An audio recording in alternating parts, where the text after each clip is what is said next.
नाज़रीन, अवामी न्यूज़ में खबरें सिलसिलो जारी है। इन वक्त की कंडीयारो में खबर ॾींदासीं। कंडीयारो में पसंद जो परणो कंदड़ जोड़े के मुबैना कतल जूं धमकियूं। जोड़े जो तहफुज लाइ कंडीयारो में एहतजाज। तहफुज ॾियण जो मुतालबो। कराची वासन नारी सकीना सूमरो कोट डिजी वासी पंहिंजे मुड़ुस इम्तियाज गोपांग सां गॾु नेशनल प्रेस क्लब में सहाफ़ियुनि अॻियां पंहिंजे माइटनि जी ज़ातियुनि खिलाफ़ एहतजाज कयो। उन मौके ते नारी सकीना दाईंदे चयो त हिन कोट डिजी वासी नौजवान इम्तियाज गोपांग सां 2 ॾींहं अॻु अदालत में पसंद जी शादी कई आहे। शादी खां मुंहिंजा माइट जान जा वेरी बणिजी विया आहिनि। हू असांखे क़तल करण चाहिनि था। हिन जो चवणु हुयो त मुंहिंजा माइट मुंहिंजे मुड़ुस ऐं संदसि दोस्तनि खिलाफ़ अगवा जूं कूड़ियूं FIR दाख़िल कराइण जी धमकियूं ॾेई रहिया आहिनि। माइटनि जी धमकियुनि सबबि असांजी जान ख़तरे में आहे। ख़ौफ़ सबबि बेघर थी दरबदरी वारी ज़िंदगी गुज़ारण ते मजबूर आहियूं। हिननि मुतालबो कयो त खेनि तहफ़ुज़ फराहम करे धमकियूं ॾींदड़नि खिलाफ़ क़दम खयो वञे।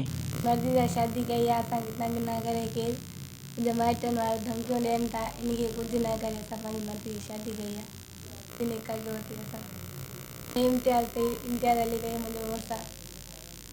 माइट मुंहिंजी धमकियूं ॾियनि था, ॿारनि जी धमकियूं ॾियनि था, मुंहिंजा मुड़ुस जी। मज़ीद खबरों और तफसीलात के लिए विजिट करें हमारी वेबसाइट www.awamiNewsHD.com।